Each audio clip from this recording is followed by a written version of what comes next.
ബിസ്മില്ലാഹിർ റഹ്മാനിർ റഹീം. അൽഹംദുലില്ലാഹ് വസ്സലാത്തു വസ്സലാമു അലാ റസൂലില്ലാഹ് വഅലാ ആലിഹി വസഹ്ബിഹി അജ്മഈൻ വമൻ ഇത്തബഅഹും ബിഇഹ്സാനിൻ ഇലാ യൗമിദ്ദീൻ. അമ്മാ ബഅദ്. അല്ലാഹു സുബ്ഹാനഹു വ തആല അവന്റെ വജ്ഹ് മാത്രം ഉദ്ദേശിച്ചുകൊണ്ട് സംസാരിക്കുവാനും കേൾക്കുവാനും റബ്ബ് സുബ്ഹാനഹു വ തആല നാം ഓരോരുത്തരെയും സഹായിക്കുമാറാകട്ടെ.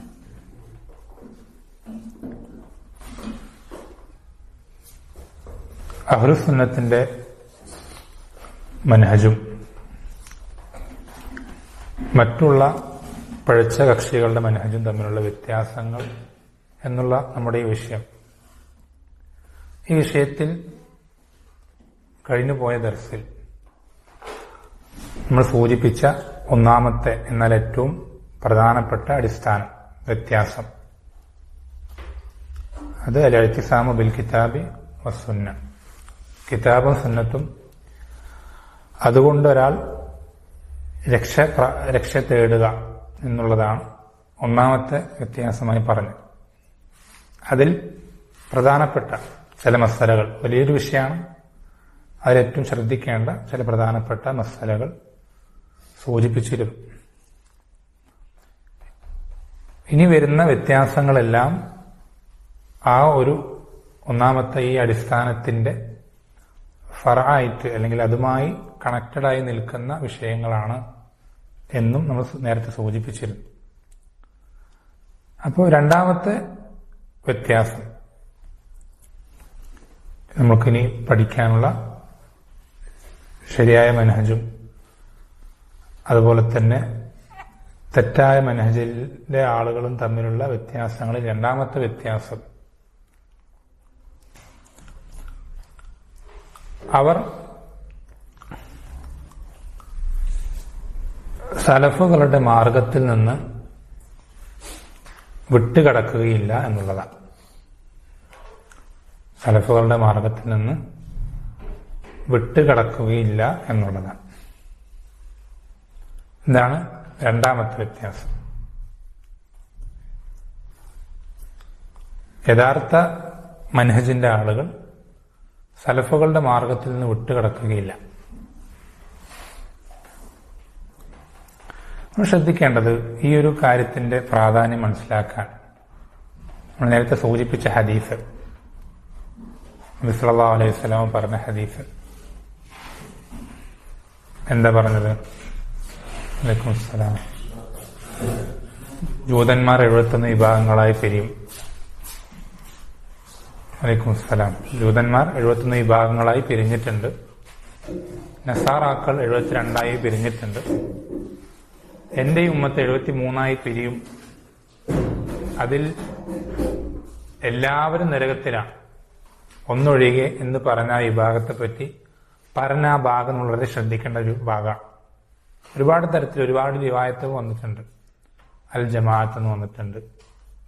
അതുപോലെ തന്നെ നമ്മൾ ശ്രദ്ധിക്കണം, നമ്മൾ വിഷയ ബന്ധപ്പെട്ട ഭാഗം മാ അന അലൈഹിൽ യൗമ വ അസ്ഹാബി, മാ അന അലൈഹിൽ യൗമ വ അസ്ഹാബി. ഈ ഒരു ഭാഗം നമ്മൾ വളരെ ശ്രദ്ധിക്കാം. ഈ ഒരു ഭാഗം വളരെ ശ്രദ്ധിക്കാം. എന്തുകൊണ്ടാണ് നബി സല്ലല്ലാഹു അലൈഹി വസല്ലമ ഞാനും എന്റെ സഹാബത്തും ഇന്ന് ഏതൊരു ദിവസത്തിലാണെന്ന് പറയാനുള്ള കാരണം എന്താ? നബി സല്ലല്ലാഹു അലൈഹി വസല്ലം ഒരു മാർഗത്തിലും സഹാബത്ത് വേറൊരു മാർഗത്തിലായിരുന്നു. രണ്ട് മാർഗമായിരുന്നു ആയിരുന്നു. വളരെ ശ്രദ്ധിക്കേണ്ട ഒരു ഭാഗമാണ്.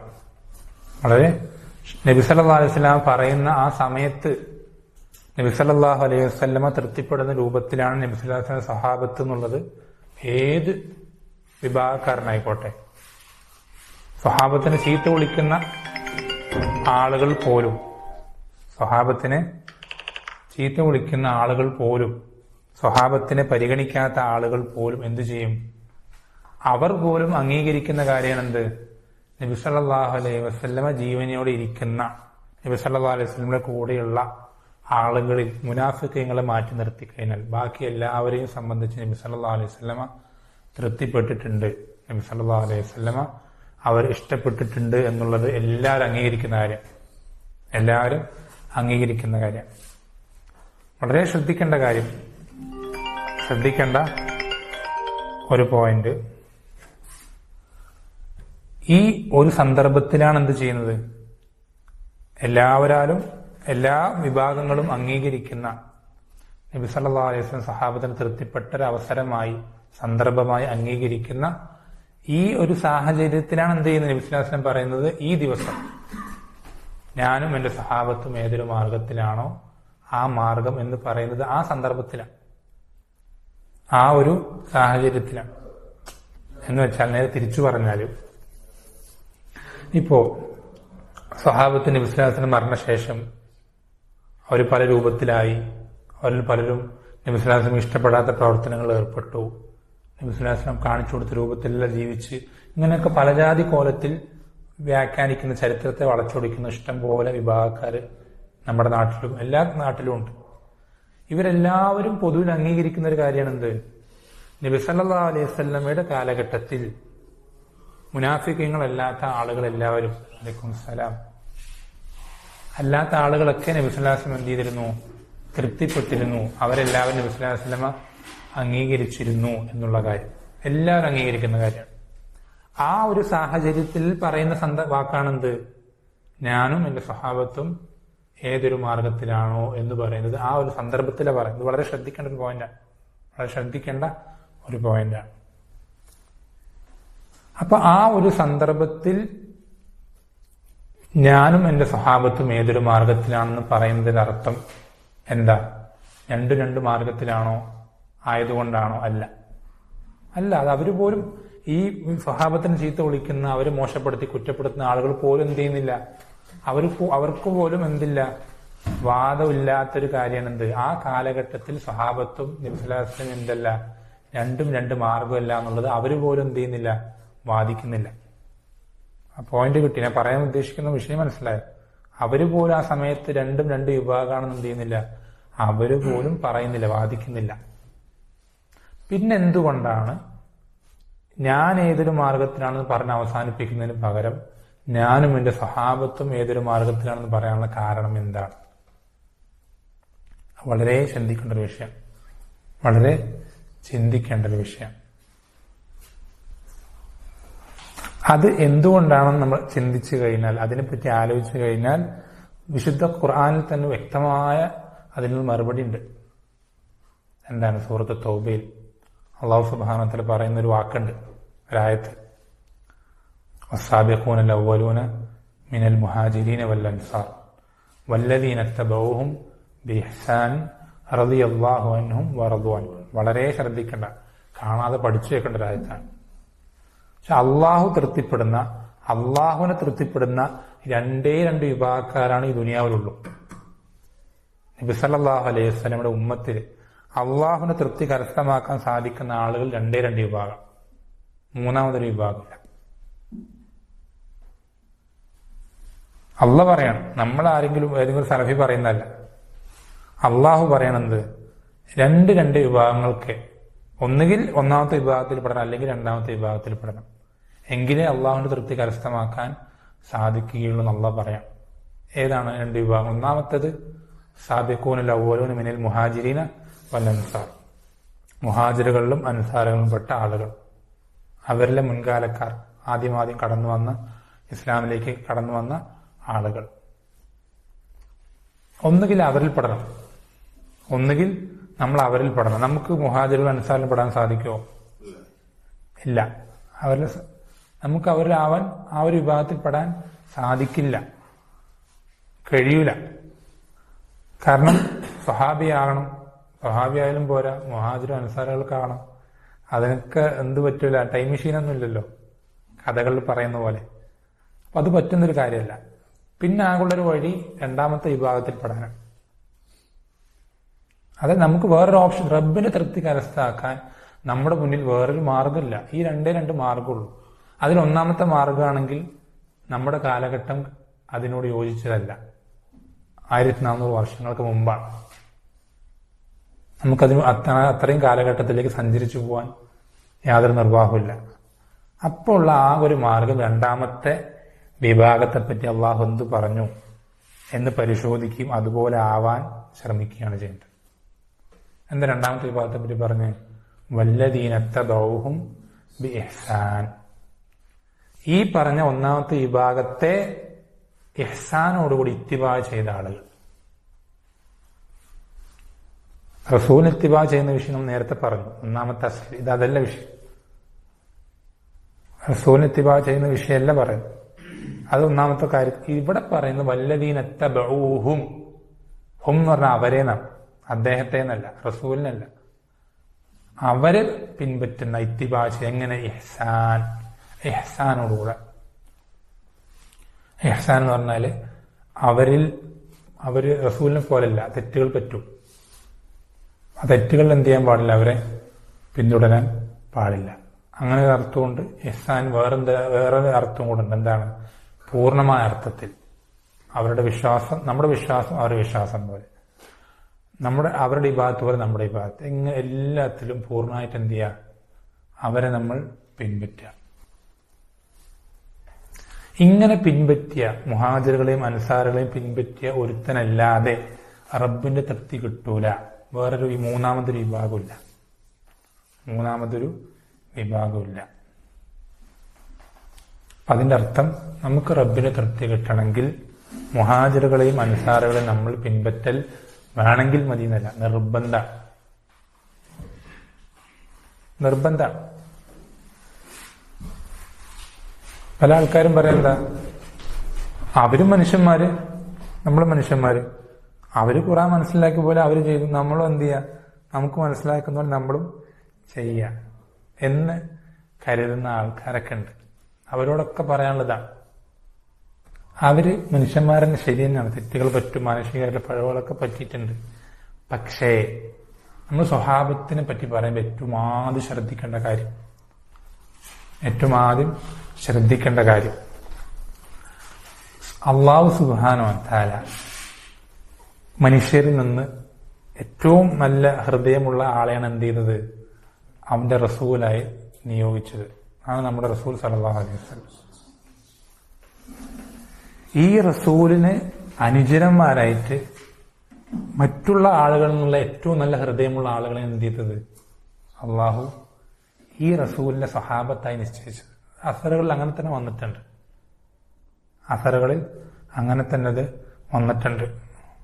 ആരാണ്? ഇബ്നു മസ്ഊദ് റളിയല്ലാഹു അൻഹു ആണെന്ന് തോന്നുന്നു. എനിക്ക് നോക്കിയിട്ട് പറയാം, കൃത്യമായിട്ട് മസ്ദർ ഓർമ്മയില്ല. ആ അല്ലാഹു സുബ്ഹാനഹു വ തആല പടപ്പുകളിൽ ഏറ്റവും നല്ല ഹൃദയമുള്ള ആളെ റസൂലായി തെരഞ്ഞെടുത്തു.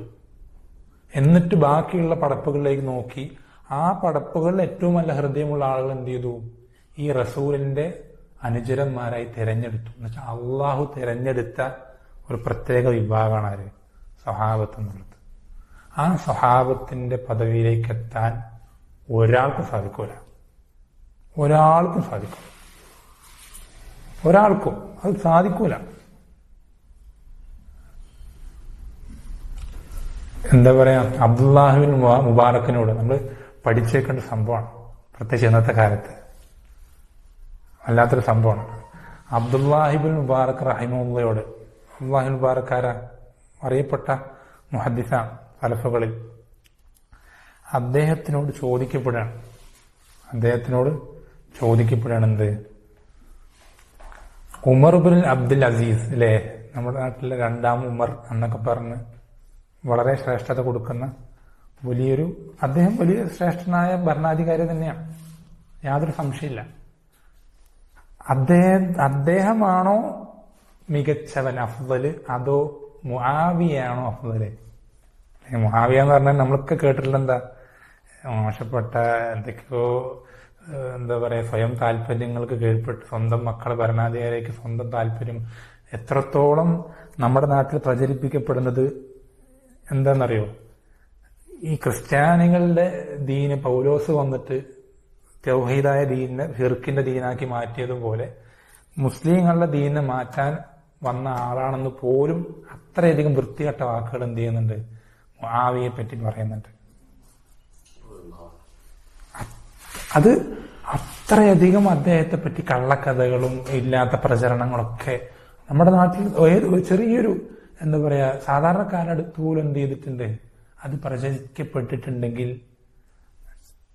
അത്രയും ഗൗരവമുള്ള വിഷയമാണ്. അത് അത്രയധികം എന്ത് ചെയ്തിട്ടുണ്ട്. നമ്മൾ ശ്രദ്ധിക്കേണ്ടത് ഇദ്ദേഹത്തോട് അബ്ദുല്ലാഹിൽ ബാറക് റഹിമുള്ളോട് എന്ത് ചെയ്യുന്നുണ്ട്, ഈ വിഷയം ചോദിക്കുന്നുണ്ട്. മുആവിയാണോ അഫ്ദൽ അതോ ഉമർ ബിൻ അബ്ദുൽ അസീസ് ആണ് അഫ്ദൽ? നമ്മുടെ നാട്ടിൽ സാധാരണക്കാരെ ചോദിച്ചാൽ എന്താ പറയാ, ഒറ്റയടിക്ക് ഉത്തരം പറയും ഉമർ ബിൻ അബ്ദുൽ അസീസ്, രണ്ടാം ഉമർ, അങ്ങനെയാണ് ഇങ്ങനെയാണ് ഭരണാധികാരൻ. മുആവിയ ഇങ്ങനെ രാജാവ് അങ്ങനെ ഇങ്ങനെയൊക്കെ ആക്കി അത് ഇത് അബ്ദുല്ലാഹിൽ ബാറക് പറഞ്ഞ വാക്കെന്താണെന്നറിയോ? മുആവിയ റളിയല്ലാഹു അൻഹു നബി സല്ലല്ലാഹു അലൈഹി വസല്ലമയുടെ കൂടെ പങ്കെടുത്തപ്പോ, യുദ്ധങ്ങളിൽ പങ്കെടുത്ത ഏതെങ്കിലും ഒരു യുദ്ധത്തിൽ, ആ പങ്കെടുത്ത യുദ്ധത്തിൽ ഉണ്ടായ മണൽത്തരികളിൽ അദ്ദേഹത്തിന് മൂക്കിൽ കയറിയ മണൽത്തരിയോളം വരില്ല ആര്? Umar bin Abdul Aziz. അത് ഉമർ ബിൻ അബ്ദുൽ അസീസിനെ കൊച്ചാക്കി പറയല്ല, ഒരിക്കലും അങ്ങനെയല്ല. ഉമർ ബിൻ അബ്ദുൽ അസീസ് എല്ലാവരും ഇജ്മാ ഉള്ള വിഷയം, അദ്ദേഹം എന്താണ് ആ കാലഘട്ടത്തിൽ മുജദ്ദിദാണെന്നുള്ളത് എല്ലാവരും അംഗീകരിക്കുന്ന കാര്യമാണ്. പക്ഷേ ഉമർ ബിൻ അബ്ദുൽ അസീസ് അത്രയേ ഉള്ളൂ എങ്കിൽ മുആവിയ എത്ര ഉണ്ടാവും? അതാണ് അദ്ദേഹത്തിന്റെ വിഷയം വേറെ പറയാം, അത് പിന്നീട് വരുന്നുണ്ട്. സ്വഹാബത്തിന്റെ വിഷയമൊക്കെ വേറെ വിശദമായി വരുന്നതുകൊണ്ടാണ് ഈ വിഷയം അങ്ങനെ വിശദീകരിക്കാത്തത്. സ്വഹാബത്തിന്റെ വിഷയം പിന്നീട് മറ്റൊരു പ്രധാനപ്പെട്ട വ്യത്യാസമായിട്ട് പിന്നീട് വരുന്നുണ്ട്. നമ്മൾ പറഞ്ഞതൊക്കെ കണക്റ്റഡാണ്, ഓരോ വ്യത്യാസങ്ങൾ പരസ്പരം കണക്റ്റഡാണ്. അപ്പൊ അത് വരുന്നതുകൊണ്ട് ആ സ്വഹാബത്തിന്റെ വിഷയം അധികം പോകുന്നില്ല. അപ്പോൾ ഈ ഒരു പദവി, ഈ ഒരു അവസ്ഥ എന്നുള്ളത് അത് അള്ളാഹു സുബ്ഹാനഹു വ തആല എന്ത് ചെയ്തതാണ്, അവർക്ക് വകവെച്ചു കൊടുത്താണ്. അള്ളാഹു അവർക്ക് വകവെച്ചു കൊടുത്തതാണ്. അവരുടെ ആ പദവിയിലേക്ക് എത്താൻ എന്ത് ചെയ്യില്ല, നമുക്ക് കഴിയൂല ഒരർത്ഥത്തിൽ. അത് നമ്മൾ പിന്നീട് വിശദമായിട്ട് ഓരോ വജഹകളും നമ്മൾ പിന്നീട് എന്ത് ചെയ്യും, പറയും. എന്തുകൊണ്ടാണ് സഹാബത്ത് നമ്മളെക്കാൾ മികച്ച ആളുകളായി? അത് അള്ളാഹു തിരഞ്ഞെടുത്ത ഒരു കാരണമുണ്ട്, അത് വേറെ വിഷയം. നമ്മൾ പറഞ്ഞു അടിസ്ഥാനം അതാണ്. പക്ഷെ വേറെ ഒരുപാട് ഘടകങ്ങൾ അതിലുണ്ട്, നമ്മൾ പിന്നീട് വിശദമായിട്ട് പറയാം. അത് 8-ാമത്തെയോ 7-ാമത്തെയോ എന്തോ വ്യത്യാസമായിട്ട് വരുന്നുണ്ട് ഇൻഷാ അല്ലാഹ്. നമ്മളിവിടെ ശ്രദ്ധിക്കേണ്ടത് അങ്ങനെയുള്ള ആളുകളാണ് ആര്? സഹാബത്ത്. അതുകൊണ്ടാണ് നബി സല്ലല്ലാഹു അലൈഹി വസല്ലം എന്ന് പറഞ്ഞത് ഖൈറുൻ നാസി ഖർനി, ഖൈറുൻ നാസി ഖർനി. ഏറ്റവും നല്ല വിഭാഗം, ഏറ്റവും നല്ല ജനങ്ങൾ ആരാ? എന്റെ ഈ നൂറ്റാണ്ടിലെ ആളുകളാണ്. നൂറ്റാണ്ട് എന്നല്ല പറയാം, എന്താ പറയാ, തലമുറ. എന്റെ ഈ തലമുറയിലെ ആളുകളാണ് എന്ത്, ഈ തലമുറയിലെ മുസ്ലിമീങ്ങളാണ് ഏറ്റവും ഉത്തമമായിട്ടുള്ള ആളുകൾ. ഈ ഉമ്മത്തിൽ മൊത്തം ഖിയാമത്ത് നാൾ വരേക്കുള്ള എല്ലാ മുസ്ലിമീങ്ങളിലും വെച്ച് ഏറ്റവും ഉത്തമരായിട്ടുള്ള മുസ്ലിമീങ്ങൾ എന്റെ ഈ തലമുറയിലെ മുസ്ലിമീങ്ങളാണ് എന്ന് പറയുന്ന ആരാ? നബി സല്ലല്ലാഹു അലൈഹി വസല്ലം. അവരെക്കാൾ അഫ്ളലായിട്ട് വേറെ ആരും ഇല്ല ഈ ഉമ്മത്തിൽ. പിന്നെ തൊട്ടു ശേഷം സെക്കൻഡ് വരുന്ന ആരാ? സുമ്മല്ലദീന യലൂനഹും. റസൂൽ തന്നെ പഠിപ്പിച്ചു തരാം. പിന്നെ സെക്കൻഡ് വരെ ആരാ? അവരിൽ നിന്ന് ഇൽമു സ്വീകരിച്ച അവരുടെ ശിഷ്യന്മാർ, അവരാണ് താബീങ്ങൾ എന്ന് പറയുന്നത്. പിന്നെ സുമ്മല്ലദീന യലൂനഹും, അവരിൽ നിന്ന് ഇൽമു സ്വീകരിച്ച അവരെയാണ് തബഉ താബീങ്ങൾ എന്ന് പറയുന്നത്. ഈ ഒരു ക്രമം നബി സല്ലല്ലാഹു അലൈഹി വസല്ലം പഠിപ്പിച്ചു തരുന്നതാണ്. ഈ ഒരു ക്രമം നമ്മൾ ആരെങ്കിലും എന്തെങ്കിലും പറയുന്നതല്ല, നബി സല്ലല്ലാഹു അലൈഹി വസല്ലമ പഠിപ്പിച്ചു തരുന്ന ക്രമം. അപ്പൊ നമ്മെ സംബന്ധിച്ചിടത്തോളം ഈ ഹദീസിന്റെ ആശയത്തിൽ, വളരെ ഷമാന അലൈഹില്ലും വസ്ഹാബി എന്നുള്ള ഹദീസിന്റെ ആശയത്തിൽ ഈ സ്വഹാബത്തിനെ നമുക്ക് മുന്നിൽ മാതൃകകളാക്കി നിശ്ചയിച്ചിട്ട് വളരെ ശ്രദ്ധിക്കണം ആ പോയിന്റ്. സ്വഹാബത്തിനെ നമ്മൾക്ക് മുന്നിൽ മാതൃകകളാക്കി നിശ്ചയിച്ചു തരികയാണ്. വളരെ ശ്രദ്ധിക്കണം. പല ആളുകൾക്കും അത് അറിയില്ല. പല ആളുകൾക്ക് എന്തേ അറിയുള്ളൂ, അള്ളാഹു നമ്മൾക്ക് മാതൃകയായി നിശ്ചയിച്ചെന്ന് ആര് മാത്രമാണ്? റസൂൽ സല്ലല്ലാഹു അലൈഹി വസല്ലം. റസൂൽ സല്ലല്ലാഹു അലൈഹി വസല്ലമാണ് ഏറ്റവും വലിയ മാതൃക, യാതൊരു സംശയമില്ല. പക്ഷെ റസൂലിനെ മാത്രമല്ല മാതൃകയാക്കി നിശ്ചയിച്ചു തന്നത്. ആരെയും മാതൃകയാക്കിയിട്ടുണ്ട്? സ്വഹാബത്തിനെയും. അത് നമുക്ക് യഖീന് വേണ്ട വിഷയം. അല്ലാഹു സുബ്ഹാനഹു വ തആല സ്വഹാബത്തിനെ എന്ത് ചെയ്തിട്ടുണ്ട്? മാതൃകകളാക്കി നിശ്ചയിച്ചിട്ടുണ്ട് ഈ ഉമ്മത്തിന്. അത് നിഷേധിക്കുന്നവർക്ക് എന്ത് ചെയ്യാൻ സാധിക്കില്ല, അങ്ങനെ എളുപ്പത്തിലൊന്നും നിഷേധിക്കാൻ സാധിക്കൂല. എങ്ങനെയല്ല, കണ്ണടച്ചിരുട്ടാക്കാം. അതല്ലാണ്ട് ഖുർആനിലെ ഹദീസിലെയും വ്യക്തമായ തെളിവുകൾ അവൻ ഒരിക്കലും എന്ത് ചെയ്യാൻ സാധിക്കില്ല, നിഷേധിക്കാൻ സാധിക്കും. അത്രയധികം തെളിവുകൾ ആയത്തുകളും ഹദീസുകളും വിഷയത്തിൽ ഇഷ്ടംപോലെ വന്നിട്ടുണ്ട്. അതിൽ നമ്മൾ കുറച്ചതിൽ പ്രധാനപ്പെട്ടത് നമ്മൾ പിന്നീട് സ്വഹാബത്തിന്റെ വിഷയത്തിൽ പറയും. അപ്പോൾ ഈ സ്വഹാബത്തിന് നമ്മൾ എന്ത് ചെയ്യണം, എന്ത് ചെയ്യണം? ആയത്തിൽ എന്ത് പറഞ്ഞു? വല്ലദീനത്തബഊഹും, അവരെ പിൻപറ്റാന്നവർ, അവരെ എന്താ പിൻപറ്റാന്ന് പറഞ്ഞ എന്താ? ഒരാളെങ്കിലും വഴി കൂടെ നടന്നാൽ ആ വഴിയിൽ അയാളുടെ പിന്നാലെ നടക്കുക, അതിനെന്ത് പറയാ? പിൻപറ്റാന്ന് പറയാ. നമ്മളായിട്ട് എന്ത് ചെയ്യണ്ട, ഒരു വഴി തെരഞ്ഞെടുക്കണ്ട. അവർ നടക്കാത്ത വഴി കൂടെ നമ്മൾ എന്ത് ചെയ്യും? നമ്മൾ നടക്കണ്ട. അതാണ് പറയുന്ന അർത്ഥം.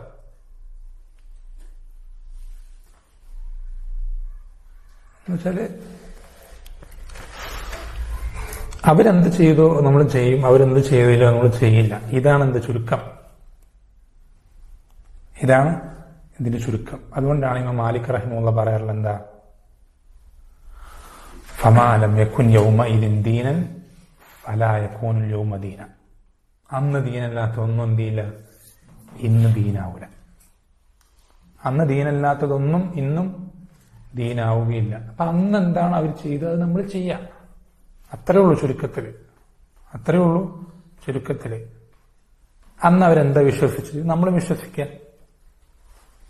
അന്ന് അവരെങ്ങനെ ഇബാദത്ത് ചെയ്ത് നമ്മളും അങ്ങനെ ഇബാദത്ത് ചെയ്യാം. അവര് ചെയ്തതിന്റെ അപ്പുറത്തേക്ക് നമ്മൾ എന്തില്ല, അപ്പുറത്തേക്കില്ല ഇപ്പുറത്തേക്കില്ല, അപ്പുറത്തേക്കില്ല ഇപ്പുറത്തേക്കില്ല. അതുകൊണ്ടാണ് ഇബ്നു മസ്ഊദ് റളിയല്ലാഹു അൻഹു പറയുന്നത്, ഇത്തബിഉ വലാ തബ്തദിഉ. നിങ്ങൾ പിന്നാലെ പോയാൽ മതി, നിങ്ങളായിട്ടൊരു പുതിയൊരു കാര്യം ഉണ്ടാക്കണ്ട. ഫഖദ് കുഫീത്തും, നിങ്ങൾ മതിയാക്കപ്പെട്ടിട്ടുണ്ട്. എന്ന് വെച്ചാൽ നിങ്ങൾക്ക് വേണ്ടതൊക്കെ ഈ ദീനിൽ പഠിപ്പിച്ചു തന്നിട്ടുണ്ട്, എല്ലാ മേഖലയും. അപ്പൊ നിങ്ങളെ സംബന്ധിച്ചിടത്തോളം വളരെ എളുപ്പമാണ്. നിങ്ങൾ അവരെന്ത് ചെയ്താൽ മതി, പിൻപറ്റിയാൽ മതി. വേറൊന്നും നിങ്ങൾക്ക് ആവശ്യമില്ല. അതുപോലെ തന്നെ ഒരുപാട് അസറുകൾ ഈ വിഷയത്തിൽ എന്ത് ചെയ്തിട്ടുണ്ട്, വന്നിട്ടുണ്ട്. ഉദാഹരണത്തിന്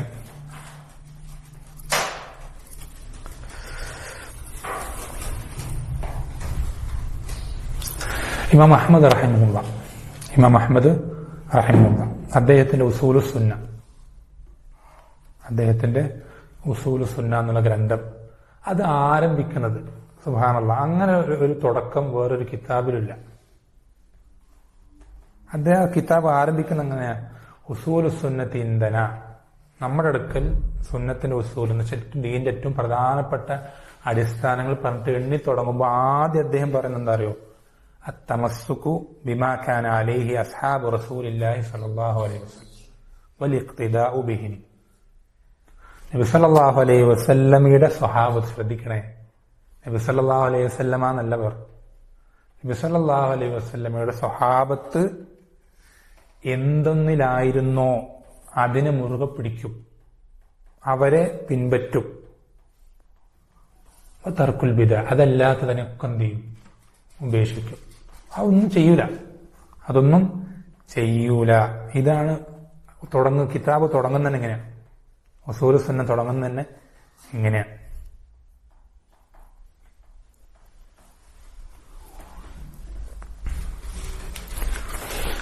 വളരെ ശ്രദ്ധിക്കേണ്ട ഒരു കാര്യമാണ്.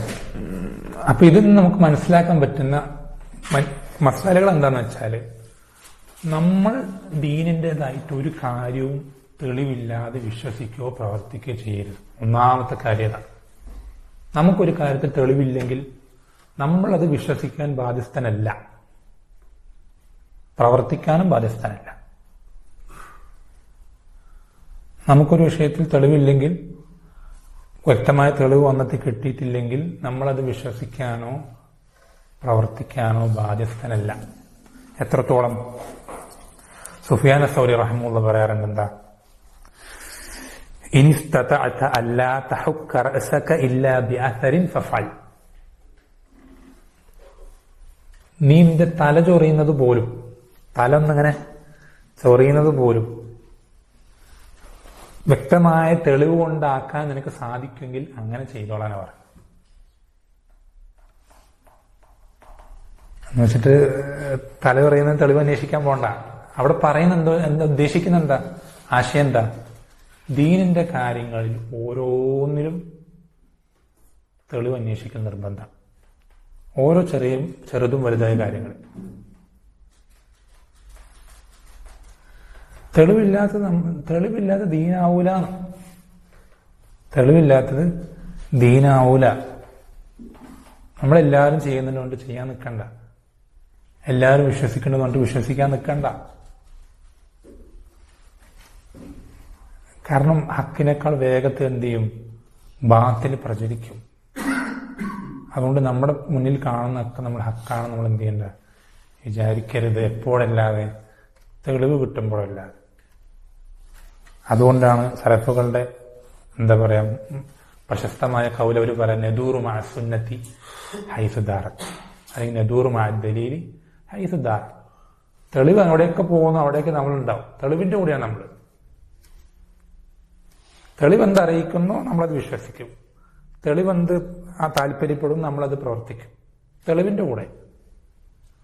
തെളിവ് അറിയിക്കുന്നിടത്തോളം നമ്മൾ വിശ്വസിക്കൂല. ആര് പറഞ്ഞാൽ നമ്മൾ വിശ്വസിക്കൂല. ആര് പറഞ്ഞാലും നമ്മൾ വിശ്വസിക്കൂല. എത്ര വലിയ ആളാണെങ്കിലും നമ്മൾ വിശ്വസിക്കൂല.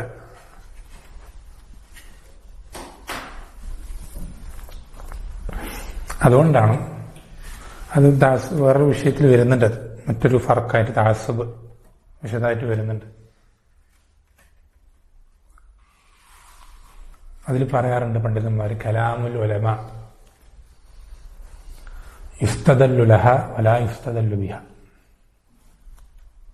കലാമുൽ ഉലമായി യുസ്തദല്ലു ലഹ വലാ യുസ്തദല്ലു ബിഹ.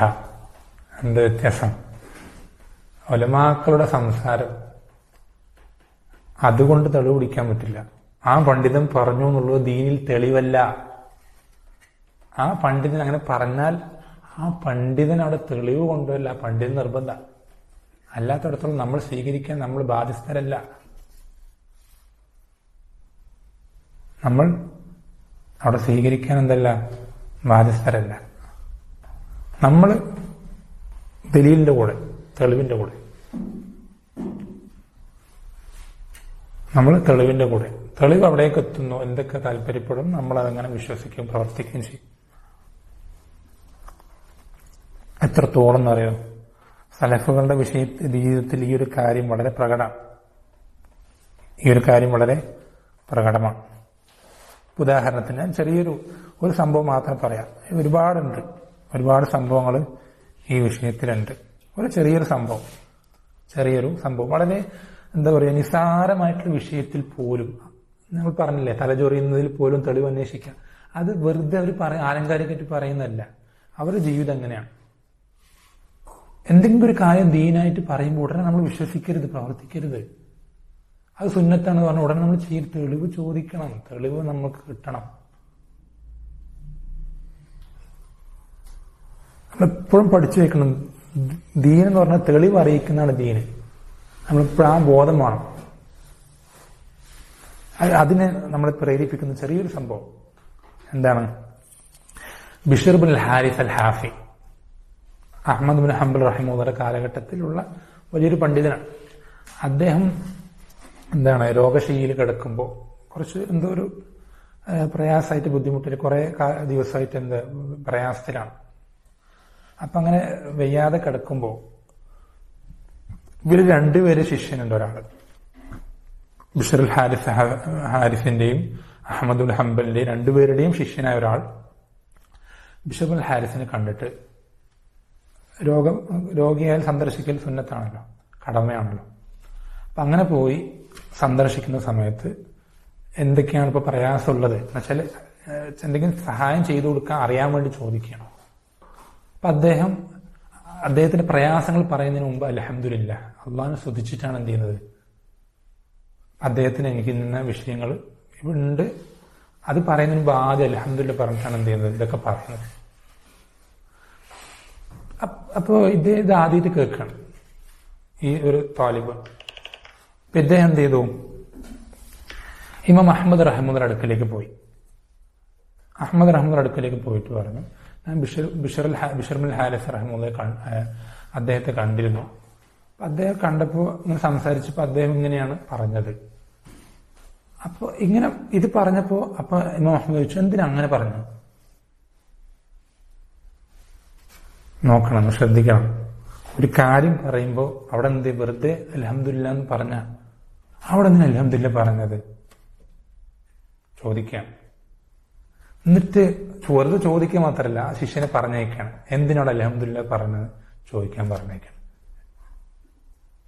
അവിടെ പോയി ഇങ്ങനെ ചോദിക്കും, എന്നോട് അബു അബ്ദില്ല പറഞ്ഞയച്ചാണ് ചോദിക്കാൻ വേണ്ടിയിട്ട്. അപ്പൊ ബിഷറുൽ ഹാരിസ് പറയുന്നൊരു വാക്കുണ്ട്, എന്താ പറയുന്നറിയോ? അബു അബ്ദില്ലന്റെ കാര്യം വലിയ അത്ഭുതം തന്നെ, ഇസ്നാദില്ലാതെ ഒന്നും സ്വീകരിക്കുക. അതാണ് ഒരു സലഫി സുന്നി എന്ന് പറയുന്നത്. അങ്ങനെയാണ്. അവന് ഇസ്നാദില്ലാത്തൊന്നും അവന് വേണ്ട, ഇസ്നാദില്ലാത്തൊന്നും അവന് വേണ്ട. ബിഷറുൽ ഹാരിസ് ചെയ്തു എന്ന് പറഞ്ഞാൽ ബിഷറുൽ ഹാരിസ് ചെയ്തിട്ട് ഞാൻ ദീനായിട്ട് അംഗീകരിക്കുക. കാരണം എന്താ? അവിടെ അത് ആരിലേക്കെങ്കിലും പറയണം, സനത് വേണം, തെളിവായിട്ട് അത് ദലീലാവണമെങ്കിൽ ആ കാര്യം വേണം, സനതായിട്ട് പറയണം. അപ്പൊ ഇങ്ങനെ പറഞ്ഞിട്ട് ഇങ്ങനെ അദ്ദേഹത്തെ പുകഴ്ത്തി പറഞ്ഞിട്ട് എന്ത് ചെയ്യണം? അദ്ദേഹം ഈ കാര്യം സനത് പറഞ്ഞു കൊടുക്കാം. എന്താണ്? ഇബ്നു സീരീൻ റഹിമഹുല്ലാഹ് അദ്ദേഹത്തിന്റെ സ്വന്തത്തിൽ നിന്ന് ഇബ്നു സീരീനിലേക്ക് ചേർത്തിയ ഒരു സനത് പറഞ്ഞിട്ട് അതിൽ ഇബ്നു സീരീൻ റഹിമഹുല്ലാഹ് വിശദീകരിക്കുകയാണ്. എന്ത്? നമ്മളെന്തെങ്കിലും ഇങ്ങനെ ലോകത്തിന്റെ എന്തെങ്കിലും പ്രയാസം നമ്മുടെ മറ്റൊരാളോട് പങ്കുവെക്കേണ്ടി വന്നാൽ, പറയുന്നത് നല്ലതല്ല, പക്ഷെ അങ്ങനെ പങ്കുവെക്കേണ്ട സാഹചര്യം വന്നു കഴിഞ്ഞാൽ നമ്മൾ എന്ത് ചെയ്യണം? അതിന്റെ തുടക്കത്തിൽ അൽഹംദുലില്ലാ പറയുന്നത്. അത് എന്തല്ല, റബ്ബിനെ പറ്റി മറ്റൊരാൾ പരാതി പറയുന്ന പോലെ ആകാതിരിക്കാൻ അത് ഹൈറാണെന്ന് പറഞ്ഞിട്ട്, അല്ലെങ്കിൽ നല്ലതാണെന്ന രൂപത്തിൽ ഇബ്നു സീരീൻ റഹിമഹുല്ലാഹ് അദ്ദേഹത്തിന് സനദായിട്ട് എന്ത് ചെയ്യണം? സനദിൽ എടുത്ത് പറയാം. അപ്പൊ അത് അദ്ദേഹം എന്ത് ചെയ്യണം? അഹമ്മദിന് വഴി പറഞ്ഞു കൊടുക്കണം. എന്നിട്ട് പിന്നെ അദ്ദേഹം ഇമാം അഹമ്മദ് രോഗിയെ കിടക്കുമ്പോൾ ഇമാം അഹമ്മദിനോട് അങ്ങനെ ചോദിക്കും, ഇമാം അഹമ്മദ് അൽഹംദുലില്ലാ വെച്ചിട്ട് പറയാം. അങ്ങനെയാണ് സലഫുകൾ, അങ്ങനെയാണ്. ഇത് ഇമാം അഹമ്മദിന്റെ ജീവിതത്തിൽ മാത്രമല്ല കേട്ടോ, പക്ഷെ നമ്മൾ ഏറ്റവും പ്രകടമായി കാണുന്നത് ഇമാം അഹമ്മദിന്റെ ജീവിതത്തിൽ. മറ്റ് സലഫുകളൊക്കെ എല്ലാവരും ഇങ്ങനെ തന്നെയാണ്. സലഫുകളൊക്കെ എന്ന് വെച്ചാൽ നമ്മളിങ്ങനെ ആയിരിക്കണം, അവൻ പറഞ്ഞു, അല്ലെങ്കിൽ അവൻ ചെയ്യുന്നുണ്ട്. ഇപ്പം നമ്മുടെ നാട്ടിലൊക്കെ നമ്മൾ പല ആളുകളും അങ്ങനെയാണ്. എന്താ പറയാ, പലതിനും തെളിവ് പിടിക്കുക. ഇപ്പോൾ സാധാരണക്കാര് ഹറമിൽ അങ്ങനെ ചെയ്യുന്നുണ്ടല്ലോ, അല്ലെങ്കിൽ അവിടെ അങ്ങനെ ചെയ്യുന്നുണ്ടല്ലോ, അല്ലെങ്കിൽ ആ പണ്ഡിതൻ അങ്ങനെ ചെയ്യുന്നുണ്ടല്ലോ, ഇത് തെളിവല്ല. ലോകത്തെല്ലാവരും ചെയ്യുന്നുണ്ടെങ്കിൽ പോലും എന്തല്ല, അത് തെളിവാകൂല ദീനില്. ദീനിലെ തെളിവ് എന്താ? നമ്മൾ ഒന്നാമത്തെ കഴിഞ്ഞ ക്ലാസ്സിൽ പറഞ്ഞു, അതാണ് ദീനിൽ തെളിവ്. വഹീ. ആ വഹീനാണ്. അത് വഹീനെ റബ്ബ് സംരക്ഷിക്കാൻ സനത് നിശ്ചയിച്ചത്. അതുകൊണ്ടാണ് സനത് ചോദിക്കുന്നത്. അത് ഈ ഉമ്മത്തിന്റെ പ്രത്യേകത. എന്തുകൊണ്ടാണ് കഴിഞ്ഞ ഉമ്മത്തിന്റെ വഹിയൊക്കെ ആകെ മിക്സഡായി പോയത്? സനദില്ല. അപ്പൊ സനദിന്റെ കാലഘട്ടത്തിലാണ് ഇമാം അഹ്മദ് ജീവിച്ചത്. അതുകൊണ്ട് സനത് ചോദിക്കാം. ഇന്നൊക്കെ പിന്നെ അത് കിതാബുകളൊക്കെ ആക്കിയതുകൊണ്ട് സനത് ചോദിക്കേണ്ട ആവശ്യമില്ല. പക്ഷെ ഏത് മസ്തരൊക്കെ ചോദിക്കേണ്ട ആവശ്യമുണ്ട്. ഏത് കിതാബില് ഹദീത്തൊക്കെ ആണെങ്കിൽ ആര് സ്വഹീഹാക്കി, സ്വഹീഹയിലുള്ളതാണ്. ഇതൊക്കെ ചോദിച്ച് അറിഞ്ഞ് എന്നിട്ട് എന്ത് ചെയ്യാൻ പാടുള്ളൂ? നമ്മൾ പ്രവർത്തിക്കാൻ പാടുള്ളൂ. അപ്പൊ ഇതാണ് ചുരുക്കം. ഇതിന്റെ ഈ ഒരു രണ്ടാമത്തെ വ്യത്യാസത്തിന്റെ ചുരുക്കം ഇതാണ്. എന്നുവെച്ചാൽ നമ്മൾ പിൻപറ്റുന്ന ആളുകളാണ്. നമ്മുടെ വകയായിട്ടൊന്നും നമ്മൾ എന്ത് ചെയ്യേണ്ടതില്ല. നമ്മൾക്ക് പിൻപറ്റേണ്ട ബാധ്യത മാത്രമേ ഉള്ളൂ. ആരെ പിൻപറ്റണം? ഒന്നാമത് അള്ളാഹുവിന്റെ റസൂൽ സല്ലല്ലാഹു അലൈഹി വസല്ലമയെ, പിന്നെ അദ്ദേഹത്തിന്റെ സ്വഹാബത്തിനെയും.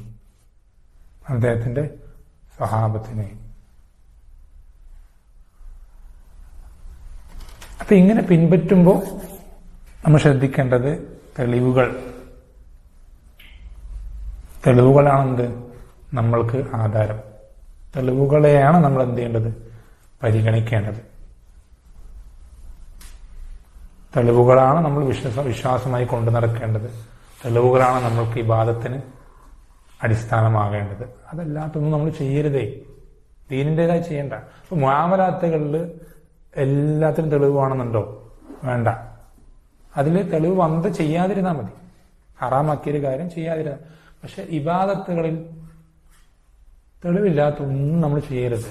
അങ്ങനെ അവർ ചെയ്തിട്ടുണ്ടോ, സഹാബത്ത് ചെയ്തിട്ടുണ്ടോ എങ്കിൽ നമ്മൾ ചെയ്യും.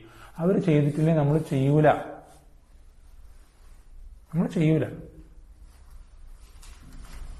ഇത് പറയുമ്പോൾ, ഈ ഒരു വിഷയം പറയുമ്പോൾ നമ്മൾ വളരെ ശ്രദ്ധിക്കേണ്ട ഒരു കാര്യമുണ്ട്. അതാണ് നമ്മളത് പഠിച്ചു വെക്കണം. എന്താണ് ബിദ്അത്തും മസ്ലഹത്തുൽ മുർസലീൻ തമ്മിലുള്ള വ്യത്യാസം.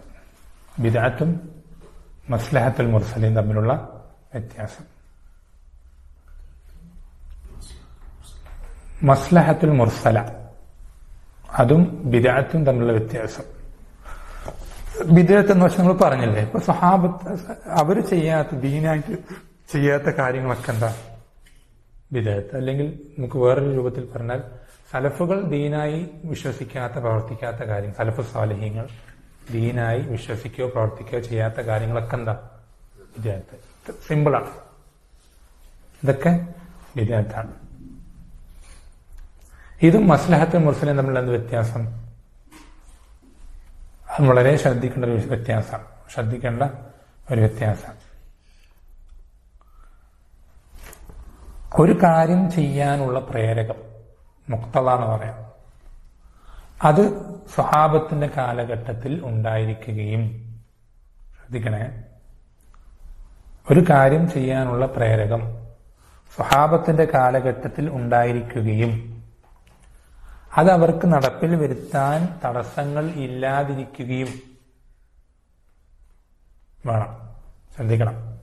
മുക്തവ ഉണ്ടായിരിക്കണം, തടസ്സം മാനിയ എന്ന് പറയാം, മാനിയ ഇല്ലാതിരിക്കുകയും വേണം.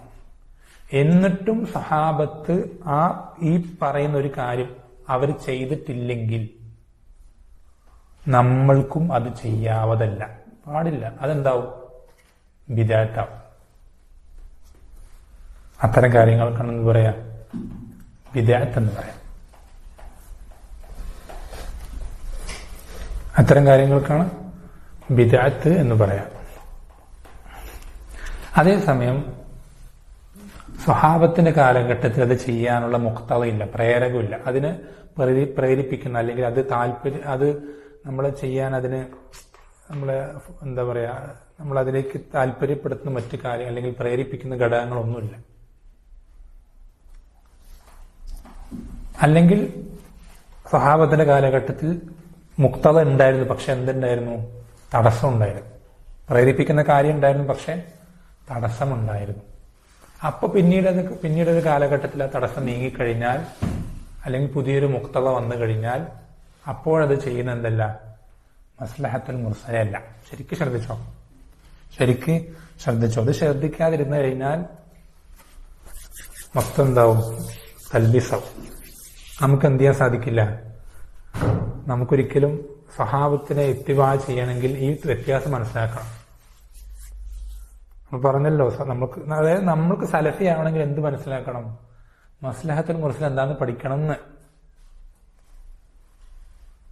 നിങ്ങളെന്താ വിചാരിച്ച വെറുതെ സലഫി എന്താ പറയാ, സലഫി മദ്രസ അല്ലെങ്കിൽ സലഫി അത് ഇങ്ങനെ വെച്ചാൽ സലഫി ആവൂല.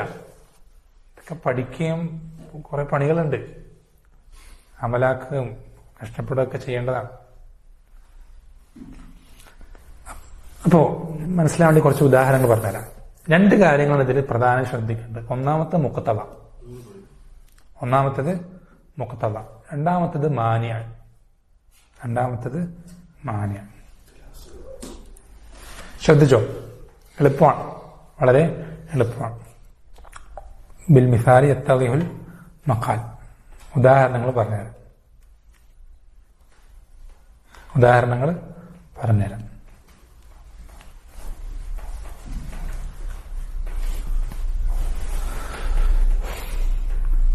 അല്ലാഹു സുബ്ഹാനഹു വ തആല ആയത്തിൽ പറഞ്ഞാണെന്ത്? ലാ തസ്അലു അൻ അഷ്യാ ഇൻ തുബ്ദ ലക്കും തസുക്കും. നിങ്ങൾക്ക് നബിസ്വല്ലല്ലാഹു എന്താ പറഞ്ഞതെന്ന് അതിൽ കൂടുതൽ നിങ്ങൾ എന്ത് ചെയ്യണ്ട. നബിസ്വല്ലല്ലാഹു പറയാതെ വിട്ടുപോയ കാര്യം നിങ്ങൾ എന്ത് ചെയ്യണ്ട, പിന്നെയും ചോദിക്കണ്ട. പിന്നെ എന്ത് ചെയ്യണ്ട, അത് ചോദിക്കണ്ട. അത് ചോദിച്ചാൽ പിന്നെ അത് നിങ്ങൾക്ക് എന്ത് ചെയ്തേക്കാം, പ്രയാസകരമായി തീർന്നേക്കാം. ആ കാര്യം നിങ്ങൾക്കത് പിന്നീട് പ്രയാസകരമായി തീർന്നേക്കാം എന്ന ആയത്തിൽ അല്ലാഹു പറയാം. അപ്പോ നബി സല്ലല്ലാഹു അലൈഹി വസല്ലമയുടെ മരണത്തിന് ശേഷം, വഫാത്തിന് ശേഷം ഈ പറയപ്പെട്ട വിധിവിലക്കുകൾ പെടാത്തൊരു മസല ഒരാൾ ചോദിച്ചാൽ, നബി സല്ലല്ലാഹു അലൈഹി വസല്ലം പറയാത്തൊരു കാര്യം ചോദിച്ചാൽ അവിടെ എന്തു വരുന്നില്ല ഈ ഒരു കാരണം ഇവിടെ മാന്യ എന്താ, ഇവിടത്തെ വിഷയം എന്താ, വഹി ഇറങ്ങുന്ന ഒരു സമയമാണ്. വഹി ഇറങ്ങുന്ന സമയത്ത് ആ ചോദ്യം ചോദിച്ചു കഴിഞ്ഞാൽ അവിടെ വേറെ വിധി ഇറങ്ങും, ഹുക്കുമ് പുതിയതിറങ്ങും, പുതിയ ഹുക്കുമ് ഇറങ്ങും. ആ ഹുക്കുമ് നമുക്ക് എന്താവും, പ്രയാസാവും. ആ ഹുക്കുമ് പ്രയാസാവും. അതേസമയം നബി സല്ലല്ലാഹു അലൈഹി വസല്ലമയുടെ വഫാത്തോടു കൂടെ എന്ത് ചെയ്തു, വഹി അവസാനിച്ചു. ഇനി വഹി ഇറങ്ങില്ല. നബി സല്ലല്ലാഹു അലൈഹി വസല്ലം ജീവിത കാലഘട്ടത്തിന് ശേഷം ഒരാൾ അങ്ങനത്തെ എന്തെങ്കിലും വിഷയങ്ങൾ ചോദിച്ചാൽ അവിടെ എന്താവൂല, ഈ ആയത്തിന്റെ പരിധിയിൽ അത് പെടുകയില്ല. കാരണം എന്താ, അല്ലെങ്കിൽ വേണ്ട, നിങ്ങൾക്കൊക്കെ മനസ്സിലാവുന്ന ഒരു ഉദാഹരണം. ഇത് കുറച്ച് കോംപ്ലിക്കേറ്റഡ് ആയിട്ടുള്ളൊരു ഉദാഹരണമാണ് അല്ലെ. കുറച്ചുകൂടി നല്ല എളുപ്പമുള്ളൊരു ഉദാഹരണം, നബിദിനാഘോഷം, മീലാദുൻ നബി.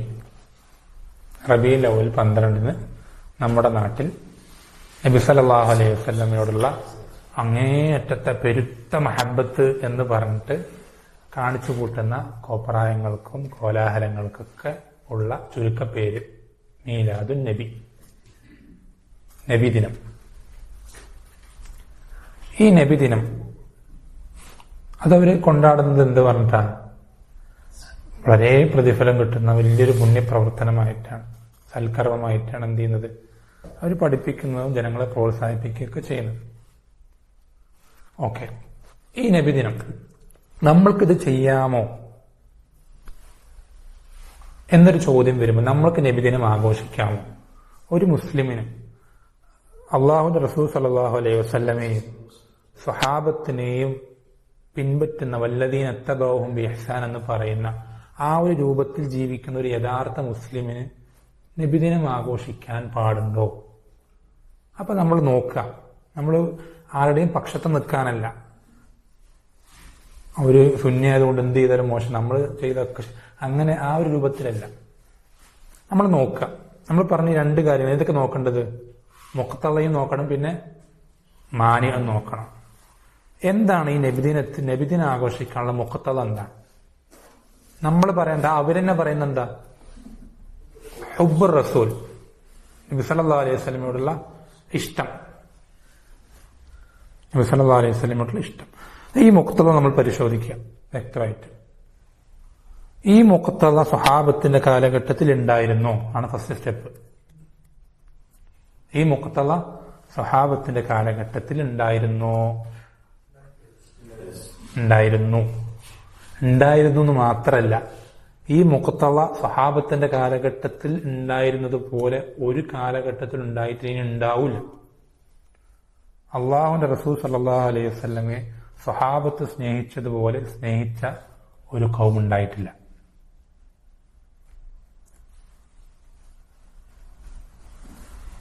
അത് എന്താ പറയാ, നമ്മളൊക്കെ പലപ്പോഴും നമ്മുടെ റസൂലിനെ സ്നേഹിക്കുന്നു എന്നൊക്കെ പറയുന്നുണ്ടെങ്കിലും സ്വഹാബത്തിന്റെ സ്നേഹമായിട്ട് നമ്മൾ പലപ്പോഴും പല ഹദീസുകളൊക്കെ കാണുമ്പോൾ നമുക്ക് നമ്മളോട് തന്നെ ഒരു എന്താ എന്റെ കോലം നമുക്ക് നമ്മളോട് തന്നെ തോന്നിപ്പോകും. നമ്മുടെ സ്നേഹത്തിന്റെ ഒരു അവസ്ഥയാണത്. ആ രൂപത്തിൽ എന്താ പറയാ, ഒരിക്കലും ഒരു പകരം വെക്കാനില്ലാത്ത അല്ലെങ്കിൽ കിടപിടിക്കാൻ സാധിക്കാത്ത രൂപത്തിലുള്ള സ്നേഹം അത് ജീവിച്ച് കാണിച്ച ആളുകളാരെ സ്വഹാബത്ത്. അവരോളം റസൂൽ സല്ലല്ലാഹു അലൈഹി വസല്ലം സ്നേഹിച്ച ആളുകൾ ഇല്ല. ഈ മുക്തമപ്പോടുണ്ട് അല്ലേ. രണ്ടാമത്തെ പോയിന്റ് എന്താ? മാനിയാണ് അല്ലേ. സ്വഹാബത്തിന് ഈ ആഘോഷം നടത്താൻ റബീഉൽ അവ്വൽ 12 പോട്ടെ, റബീഉൽ 12 വേണ്ട, വർഷത്തിൽ ഏതെങ്കിലും ഒരു ദിവസം ഈ ഒരു ആഘോഷം നടത്താൻ എന്ത് മാനിയാണ് ഉണ്ടായിരുന്നത്? തടസ്സമാണ് ഉണ്ടായിരുന്നത്. ആദ്യ കാലഘട്ടം മക്ക കാലഘട്ടത്തിലൊക്കെ പിന്നെ ആകെ പ്രയാസത്തിലും ബുദ്ധിമുട്ടിലൊക്കെയാണ്, ഒക്കെ ശരി, ഓക്കെ. പിന്നീട് മദീന കാലഘട്ടത്തിൽ നബി സല്ലല്ലാഹു അലൈഹി വസല്ലമയുടെ ഭരണത്തിന് കീഴിൽ മുസ്ലിമീങ്ങൾ ഒന്നിച്ചു നിൽക്കുമ്പോൾ അവർക്കവിടെ ഈ ഒരു ആഘോഷം നടത്താൻ എന്ത് തടസ്സം ഉണ്ടായിരുന്നു? എന്ത് തടസ്സം ഉണ്ടായിരുന്നു? എന്തെങ്കിലും ഒരു തടസ്സം? ഒരു തടസ്സം ഉണ്ടായിരുന്നില്ല. അപ്പോ മുഖത്തതയുണ്ട്, മാനിയില്ല, എന്നിട്ടും ഒരു ചെയ്തില്ല. അപ്പൊ നമ്മളും ചെയ്യൂല. ഇവര് നമ്മൾ എന്തൊക്കെ പറഞ്ഞോട്ടെ, നിങ്ങൾ റസൂലിനെ സ്നേഹിക്കുന്നില്ല, നിങ്ങൾക്ക് റസൂലിനെ ഇഷ്ടമില്ല, നിങ്ങൾ റസൂലിനെ സ്വലാത്ത്, എന്തൊക്കെ നമ്മളെ പറഞ്ഞ് കുറ്റപ്പെടുത്തിയാലും നമ്മളെ പ്രയാസപ്പെടുത്തിയാലും നമ്മളത് ആഘോഷിക്കൂല. കാരണം നമ്മള് മുത്തബീങ്ങളാണ്, പിൻപറ്റുന്ന ആളുകളാണ്. നമ്മളോട് പിൻപറ്റാനാണ് കൽപ്പിച്ചിട്ടുള്ളത്.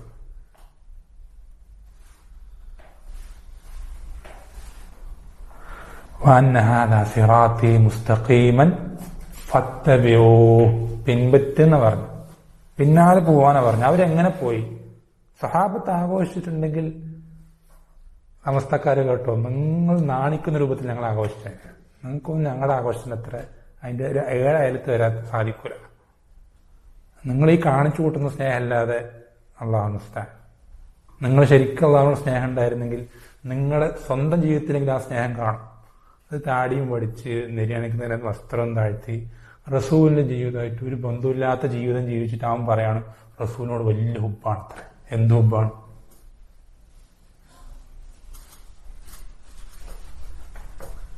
ഞങ്ങൾ ഈ നാട്ടുകാരിലൊക്കെ വെറുപ്പ് സമ്പാദിച്ചിട്ട് എല്ലാവരും ഇങ്ങനെ പരിഹസിക്കുന്നതും ഒക്കെ കേട്ടിട്ടും ഞങ്ങൾ ഈ രൂപത്തിൽ തന്നെ ജീവിക്കുന്നത് റസൂൽ ഇങ്ങനെ ജീവിച്ചുകൊണ്ടാണ്. അപ്പൊ ഞങ്ങൾക്ക് ഹുബ്ബ്, നിങ്ങൾക്ക് ഹുബ്ബ്. എന്നിട്ടൊരു പറയാം ഹുബ്ബുർ റസൂൽ, ആഷിഖുർ റസൂൽ. പറഞ്ഞു, നാവുകൊണ്ട് പറഞ്ഞു. നാവുകൊണ്ട് പറയാൻ എല്ലാവർക്കും എന്തും പറ്റും, എളുപ്പമാണ്. ജൂതന്മാരെന്താ പറഞ്ഞു? അള്ള പന്നിയും കുരങ്ങുകളാക്കിയ വിഭാഗമാണ് ജൂതന്മാർ. ആ ജൂതന്മാർ പറയാണ് നഹ്നു അബ്നാഉല്ലാഹി വഹിബ്ബ, ഞങ്ങൾ അള്ളാഹുവിന്റെ ആൺമക്കളും അള്ളാഹ്ക്ക് വേണ്ടപ്പെട്ട ആൾക്കാർ. ആര്? ഈ കുരങ്ങന്മാരും പന്നികളാക്കിയ ആൾക്കാരുടെ വിഭാഗം. പറയുന്നവർക്ക് എന്തും പറയാം. നാവുകൊണ്ട് പറയാന്ന് പറഞ്ഞാൽ, നാവെന്ന് പറയാൻ ഇല്ലൊന്നും ഇല്ലല്ലോ, എന്തും പറയാം, എങ്ങോട്ടും വളയ്ക്കാം. പറയുന്നവർക്ക് എന്തും പറയാം, എന്തും പറയാം, അതിലല്ല കാര്യം.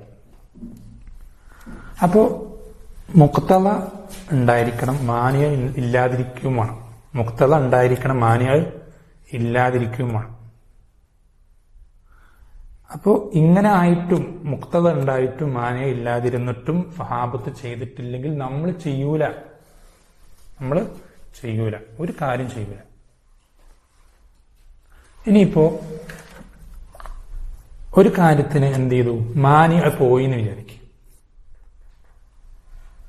ഒരു കാര്യത്തിന് മാനിയ പോയൊരു കാര്യം നേരത്തെ ഉണ്ടായിരുന്നു, പിന്നീട് മാനിയ പോയൊരു ഉദാഹരണം. അതിന് ഏറ്റവും നല്ല ഉദാഹരണമാണ് എന്ത്? തറാവീഹ് നിസ്കാരം. ജമാഅത്തായിട്ടുള്ള തറാവീഹ് നിസ്കാരം. അതാണ് ഉമർ റളിയല്ലാഹു അൻഹു നിഅമത്തുൽ ബിദ്അത്തു ഹാദിഹി. അത് ഈ പറയുന്ന ഇവര് ചെയ്യുന്ന ബിദ്അത്തല്ല. അതായത് ശ്രദ്ധിക്കണം,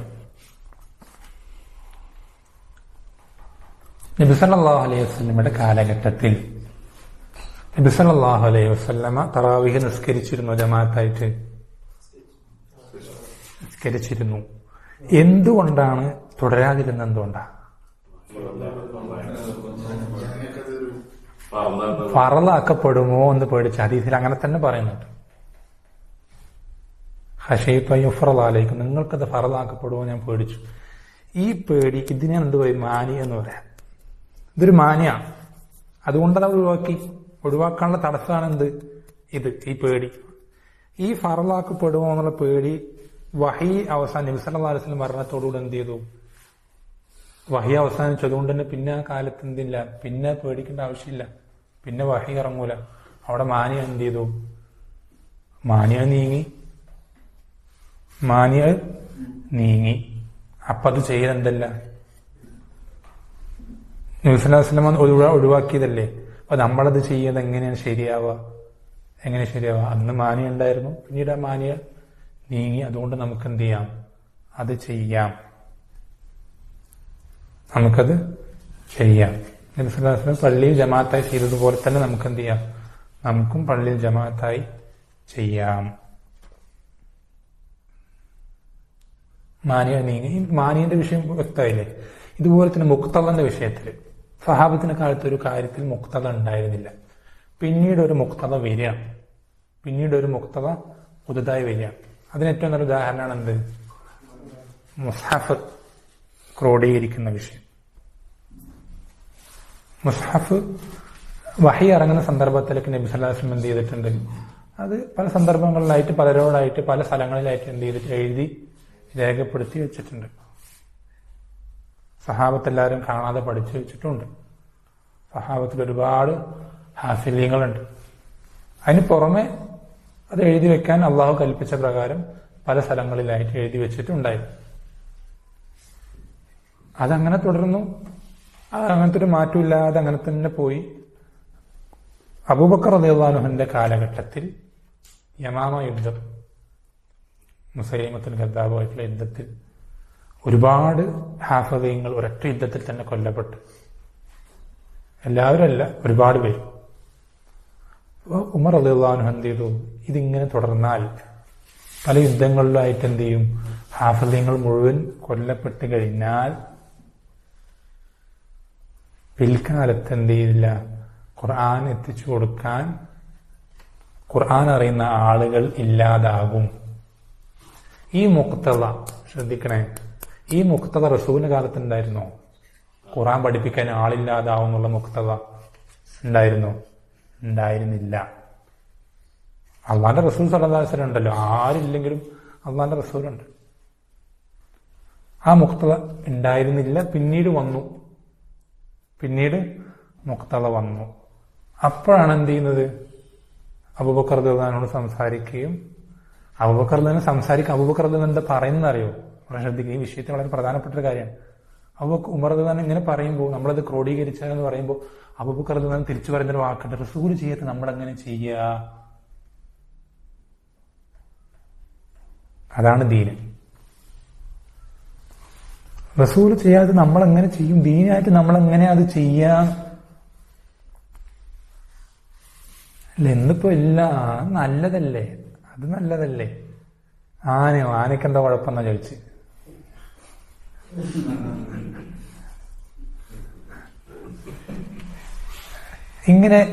ഇങ്ങനെ എന്താ കുഴപ്പമെന്നല്ല അബൂബക്കർ റളിയല്ലാഹു അൻഹു ചോദിച്ചു. റസൂൽ ചെയ്യാത്ത നമ്മൾ എങ്ങനെയാ ചെയ്യാന്ന് ചോദിച്ചു. പിന്നെ ഉമർ റളിയല്ലാഹു അൻഹു പറഞ്ഞ് ഈ മുഖ്തദ വ്യക്തമാക്കി കൊടുത്തപ്പോഴാണ് അബൂബക്കർ റളിയല്ലാഹു അൻഹു സമ്മതിച്ചത്. കാരണം അന്ന് ഖലീഫ അബൂബക്കർ സമ്മതിച്ചാൽ എന്ത് ചെയ്യുള്ളൂ? നടപ്പിലാക്കാൻ പറ്റുള്ളൂ. ആ മുഖ്തദ പറഞ്ഞു കൊടുത്ത് അങ്ങനെ ഒരു അന്നില്ലാത്തൊരു മുഖ്തദ ഇന്നുണ്ട് എന്ന് ബോധ്യപ്പെടുത്തി കൊടുത്തപ്പോഴാണ് അബൂബക്കർ റളിയല്ലാഹു അൻഹു സമ്മതിക്കുകയും മുസ്ഹഫ് അതെല്ലാം ആ എഴുതി പല സ്ഥലങ്ങളെ എഴുതിയതൊക്കെ ശേഖരിച്ചൊറ്റ സ്ഥലത്താക്കി അതിന്റെ ക്രമത്തിൽ റസൂൽ പഠിപ്പിച്ചു കൊടുത്ത ആ ക്രമത്തിലാക്കി ഇന്ന് കാണുന്നതിന്റെ ആ ഒരു കോപ്പി ശേഖരിക്കപ്പെടുന്നത് അബൂബക്കർ റളിയല്ലാഹു അൻഹുവിന്റെ കാലത്താണ്. ആദ്യത്തെ മുസ്ഹഫ് പല സ്ഥലങ്ങളിലായിട്ടുണ്ടായിരുന്ന എഴുതി അവിടെ ഇവിടെയൊക്കെ ആയിട്ട് എഴുതി സൂക്ഷിച്ചിരുന്നതൊക്കെ ശേഖരിച്ച് ഒരു സ്ഥലത്ത് കൊണ്ടുവന്ന് അതിൻ്റെതായ എല്ലാം നമ്മളിന്ന് വായിക്കുന്ന അതേ ക്രമത്തിലല്ല ആയത്ത് ഇറങ്ങിയത്. അപ്പൊ ഇത് പല സ്ഥലങ്ങളിലായിട്ട് ഇത് ഇവിടെയാണ് ഇവിടെ എന്നൊക്കെ റസൂൽ കൃത്യമായി പറഞ്ഞു കൊടുത്തിട്ടുണ്ട്. ഇന്നെങ്ങനെ മുസ്ഹഫിലുള്ളത് അങ്ങനെ തന്നെ പറഞ്ഞു കൊടുത്തിട്ടുണ്ട്. അതൊക്കെ സ്വഹാബത്തിന് അറിയുകയും ചെയ്യാം. അപ്പൊ ആ ക്രമത്തിൽ തന്നെ എന്ത് ചെയ്തു? അതിനെ ആക്കി 2 ചട്ടയ്ക്കുള്ളിലാക്കി. ഈ 2 ചട്ടയ്ക്കുള്ളിലാക്കണേന് എന്ത് പറയാ? അതിനാണ് മുസ്ഹഫ് എന്ന് പറയാം.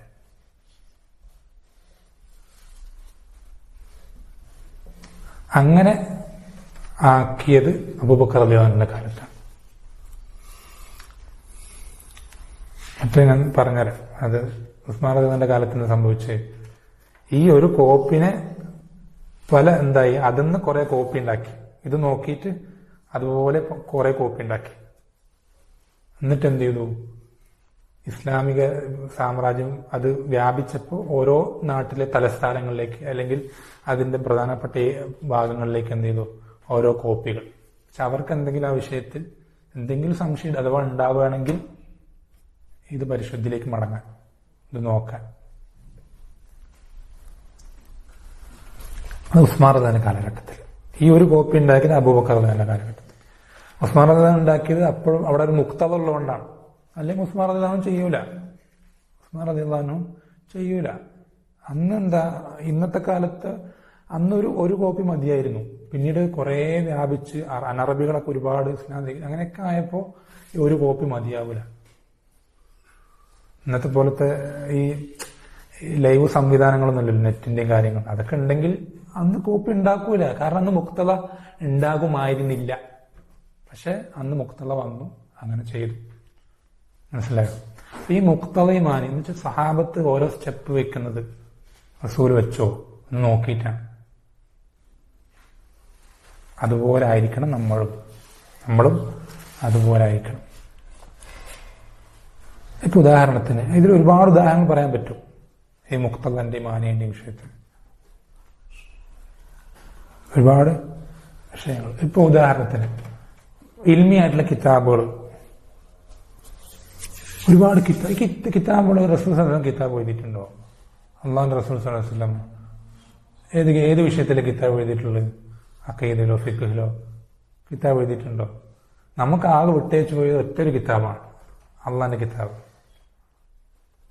പിന്നെ ഇങ്ങനെ ഈ കത്ത് എഴുതും പല രാജ്യങ്ങളിലേക്കും, അങ്ങനെ ഇങ്ങനെയൊക്കെ അതുമായി ബന്ധപ്പെട്ടല്ല. പിന്നെ ഏതൊക്കെയോ എന്തൊക്കെയോ സ്വഹീഫത്തുകളും ചെറിയ വിഷയങ്ങളൊക്കെ ഉണ്ട്. ഈ അനന്തരാവകാശവും അതുപോലെ തന്നെ ചെറിയ ചെറിയ വിഷയങ്ങളൊക്കെ ആയിട്ട് ചെറിയ ചെറിയ കത്തുകൾ പലരെ കൊണ്ട് എഴുതിപ്പിച്ചിട്ടുണ്ട്. അതല്ലാതെ ഇന്ന് കാണുന്ന പോലെ ഇങ്ങനെ ഇത്രയും വലിയൊരു വാള്യങ്ങളുള്ള വലിയൊരു അങ്ങനെയൊക്കെ എപ്പോഴെങ്കിലും എഴുതിയിട്ടുണ്ടോ? ഇല്ല.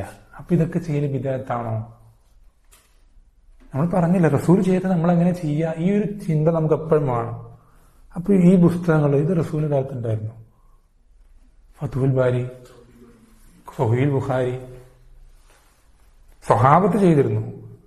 സ്വഹാബത്തിന് ഏതെങ്കിലും ഷർഹ് തഫ്സീർ എഴുതി വെച്ചിട്ടുണ്ട്. സ്വഹാബത്ത് വിശദീകരിച്ചു കൊടുത്തിട്ടുണ്ട്.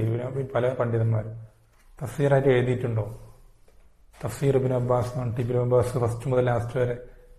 എന്തേ അപ്പൊ അതെങ്ങനെ ഇതാവുക, ശരിയാവുക, വിദേഹത്തല്ലാതാവുക? ഇതൊക്കെ നമ്മൾ ശരിക്കും ചിന്തിക്കണം. ഓരോ പോയിന്റും.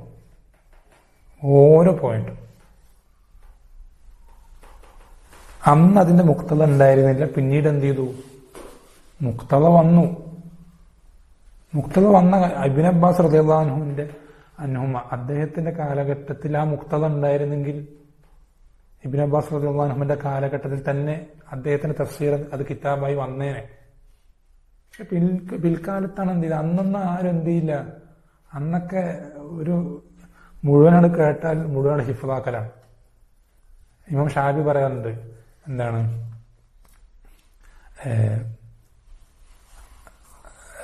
ഒരു എന്ത് ചെയ്തിട്ടില്ല, ഞാന് ആ കത്തത്ത് സൗദ അലൽ ബൈദ, കറുപ്പ് കൊണ്ട് വെളുപ്പിൽ ഞാൻ ഇതുവരെ എഴുതിയിട്ടില്ല. കറുപ്പ് കൊണ്ട് ഞാൻ വെളുപ്പിൽ ഇതുവരെ എഴുതിയിട്ടില്ല. എന്ന് വെച്ചാൽ ഹദീസ് കേട്ടാൽ വലിയൊരു ഹദീസായിരിക്കും, 2-3 പേജൊക്കെ ഉണ്ടാകും. കേട്ടാൽ അങ്ങനെ ഹിഫ്ളായി. സൂറത്ത് കേട്ടാൽ ഹിഫ്ളാക്കും. എന്തെങ്കിലും അതൊക്കെ കേട്ടാൽ അങ്ങനെ ഹിഫ്ളാക്കലാണ്. അന്നതിന്റെ ആവശ്യമില്ല.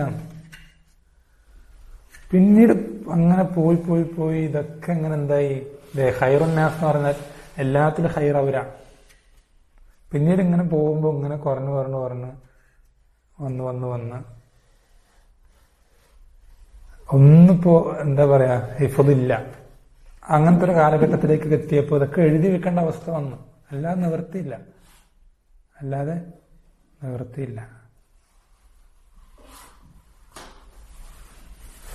നിങ്ങൾക്കറിയോ, പല കിതാബുകളും ഇപ്പോ ഇമാം ദാറഖുത്നിയുടെ ഇലല്, അത് വല്ലാത്തൊരു കിതാബ്. ഹദീസ് പഠിച്ചവർക്ക് തന്നെ അതൊന്ന് മനസ്സിലാക്കിയെടുക്കാനുള്ള പാടുണ്ടല്ലോ. അത് വായിച്ചവർക്ക് അറിയും. ഇമാം ദാറഖുത്നിയുടെ ഇലൽ എന്ന് പറഞ്ഞിട്ടൊരു കിതാബുണ്ട്. വായിക്കരുത്, ഇപ്പോഴൊന്നും വായിക്കരുത്. ഉസൂലുൽ പഠിച്ച് ശരിക്കത് തിരിഞ്ഞ് നല്ലോണം മനസ്സിലാക്കിയിട്ടൊക്കെ എന്ത് ചെയ്യാൻ പാടുള്ളൂ, വായിക്കാൻ പാടുള്ളൂ. ഞാനത് അതിന്റെ ഗൗരവം മനസ്സിലാൻ വേണ്ടി പറയാം. ഇതില് ഒരു ഹദീസിന്റെ ഭാഗം എടുത്തിട്ട് അതിൽ ഈ റാവി അവിടെ നിന്ന് ഇങ്ങനെ ഉദ്ധരിച്ചു, അപ്പൊ ഇതിലിങ്ങനെ തെറ്റുപറ്റി, ഇതിലിങ്ങനെ പറഞ്ഞപ്പോ ഇതാണ് ശരി, ഇങ്ങനെ പറഞ്ഞ് റാവിമാര് ഒരു ഹദീസിന്റെ റിവായത്തുകൾ 10-20 റിവായത്തുകൾ ഉണ്ടാവും. ഇതെല്ലാം ഇങ്ങനെ കണക്ട് ചെയ്ത് അങ്ങനെ ഇങ്ങനെ ഇങ്ങനെ ഇങ്ങനെയൊക്കെ ആയിട്ട് പറയുന്ന ഒരു കിതാബുണ്ട്. സത്യം പറഞ്ഞാൽ അള്ളാഹുവിന് സത്യം, ഞാൻ ഒരിക്കലും ഇത് മുബാലകായിട്ട് പറയില്ല. ഞാനിത് വായിച്ചപ്പോ ഞാൻ ശരിക്കും മനസ്സിലാക്കി വിചാരിച്ചിരുന്നത്, ഇദ്ദേഹം ഈ റിവായത്തിന്റെ കിതാബുകളൊക്കെ മുന്നിലും, പിൽക്കാലക്കാരനാണ്, ബുഖാരിക്കൊക്കെ ശേഷം. അപ്പൊ ഈ കിതാബുകളൊക്കെ മുന്നിൽ വെച്ചിട്ട് ഇങ്ങനെ നോക്കി, ഇങ്ങനെ നമ്മളിങ്ങനെ എഴുതി കണക്ട് ചെയ്ത് ഇങ്ങനെ നോക്കി പരിശോധിച്ച് അങ്ങനെ എഴുതിയാണെന്നാണ് ഞാൻ വിചാരിച്ചു. അങ്ങനെ അല്ലാതെ ഇത് എഴുതാൻ കഴിയൂലെന്ന് വിചാരിച്ചു. ഇദ്ദേഹത്തിന്റെ ഹിഫ്ള് വിദ്യാർത്ഥികൾ പറഞ്ഞു കൊടുത്താണ്, കാണാതെ മനപ്പാടം. സത്യം പറഞ്ഞാല് എന്താ പറയാ, നമ്മളിങ്ങനെ രോമം എഴുന്നേറ്റ് നിൽക്കാന്ന് പറയില്ലേ, ഞാനിത് അത് അറിഞ്ഞ സമയത്ത് ശരിക്കും ഇങ്ങനെ ഗൂസ് ബംസ് ഉണ്ടായി. അത് നിങ്ങൾക്ക് പറയുമ്പോൾ നിങ്ങൾക്ക് രോമം പൊന്താത്തെന്താണെന്നറിയോ, നിങ്ങൾക്ക് ആ കിതാബ് ശരിക്കും വായിച്ച് പഠിക്കാത്തതുകൊണ്ടാണ്. അതെന്നെ കുറ്റം പറഞ്ഞിട്ട് കാര്യമില്ല. നിങ്ങൾ ഉസൂൽ ഹദീസൊക്കെ പഠിച്ച് അതിന്റെ വിഷയങ്ങളും അതിന്റെ ആ റിവായത്തുള്ള അതിന്റെ ഓരോ റാവിമാര് റിജാലുകളും ഇങ്ങനെ ഓരോ തറാജുകളൊക്കെ പഠിച്ചിട്ട് പിന്നെ നിങ്ങൾ ഈ കിതാബ് വായിച്ച് ഇത് ഹിഫ്ള് എന്ന് പറഞ്ഞാണെന്ന് മനസ്സിലാക്കുമ്പോൾ ഉണ്ടാവുന്നൊരു അല്ലാഹു മുസ്തആൻ.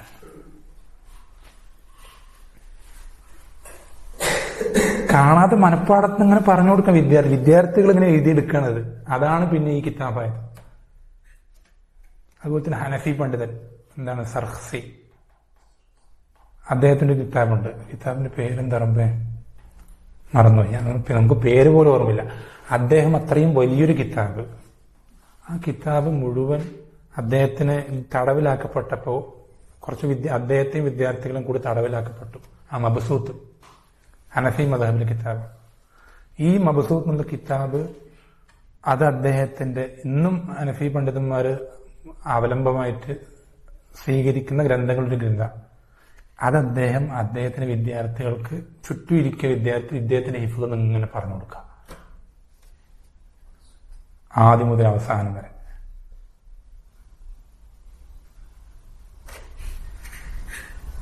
അങ്ങനത്തെ ഒരു കാലഘട്ടം ഉണ്ടായിരുന്നു ഉമ്മത്തിന്.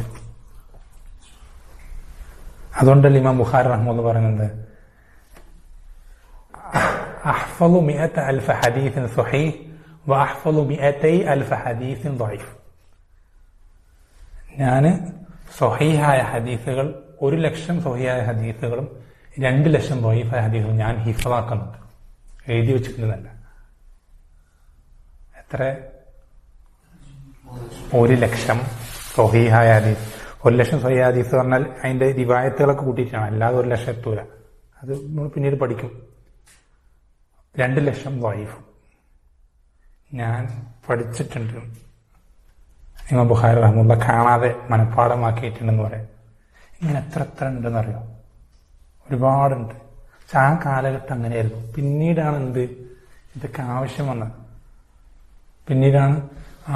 ഇപ്പൊ ഉദാഹരണത്തിന് മറ്റൊരു ഉദാഹരണം, അൽബാനി റഹിമഹുല്ലാഹ് അല്ലേ. ഇന്നത്തെ കാലത്ത് ബിദ്അത്തുകാരുടെ കണ്ണിൽ ഏറ്റവും വലിയ മുബത്തദിയാണ് ആര്? അൽബാനി. എന്താ പറയാ, ഒരു വാച്ച് റിപ്പയറർ ആയിട്ടുള്ള ഒരാള് അയാൾ ഹദീസിലേക്ക് എടുത്തു ചാടിയിട്ട് അയാളുടെ വക എന്തൊക്കെയോ കണ്ടുപിടുത്തങ്ങൾ നടത്തി, ഇങ്ങനെയൊക്കെയാണ് അവർ വ്യാഖ്യാനിക്കുക. അൽബാനി റഹിമഹുല്ലാഹ് ചെയ്ത ബിദ്അത്ത് അവർ പറയുന്നത് എന്താ? സ്വഹീഹിന് വേറെ ളഈഫിന് വേറെ, സുനൻ അബീ ദാവൂദ് സ്വഹീഹ് അബീ ദാവൂദ് വേറെ, ളഈഫ് അബീ ദാവൂദ് വേറെ, തിർമിദിയിൽ സ്വഹീഹ് തിർമിദി വേറെ, ളഈഫ്. ഇതൊക്കെ ആക്കാൻ അൽബാനിക്കാർ അധികാരം കൊടുത്തത്. അൽബാനി ആരാ എന്നാ ചോദിക്കുന്നത്. അൽബാനി അവിടെ ചെയ്ത ബിദ്അത്തല്ലേ? ബിദ്അത്തല്ലേ? അൽബാനിക്ക് മുമ്പ് ആരാ ചെയ്തത്? ഇമാം തിർമിദി അങ്ങനെ ചെയ്തോ? തിർമിദിക്ക് അൽബാനിക്കാരെ അറിവില്ലേ? അബൂദാവൂദിന് അൽബാനിക്കാരെ അറിവില്ലേ? ഇവരൊക്കെ ചെയ്തോ? അപ്പൊ എങ്ങനെ അൽബാനിക്ക് ചെയ്യാൻ പറ്റും? അവർ ചെയ്തു പോയല്ലേ നമ്മൾ ചെയ്യേണ്ടത്. അതിൽ ഇത്തിബാഴ്. അവർ ചെയ്തില്ലല്ലോ, പിന്നെ എങ്ങനെ അൽബാനി ചെയ്യും? അൽബാനി മുബത്തദി അല്ലേ? അല്ലേ? അല്ല, അൽബാന്റെ മുഖല്ലിദീങ്ങളാ? എന്ത് മുക്തതയാണ് പറയും? നിങ്ങൾ പറയും. അന്നില്ലാത്ത എന്ത് മുക്തത ഉണ്ടെന്നുണ്ടായാലും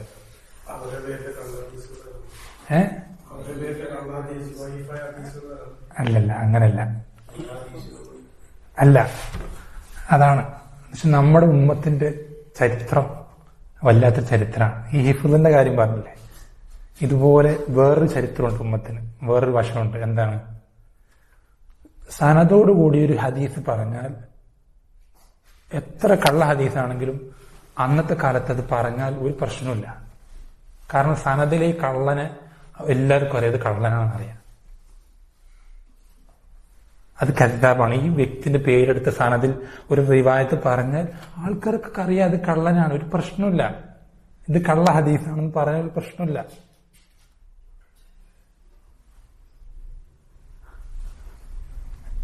ഇന്നിപ്പോ നമുക്ക് നമ്മുടെ നാട്ടിലെ ആൾക്ക് സനദ് എന്താന്ന് പോലും അറിയില്ല, മത്തിനെന്താന്ന് അറിയില്ല.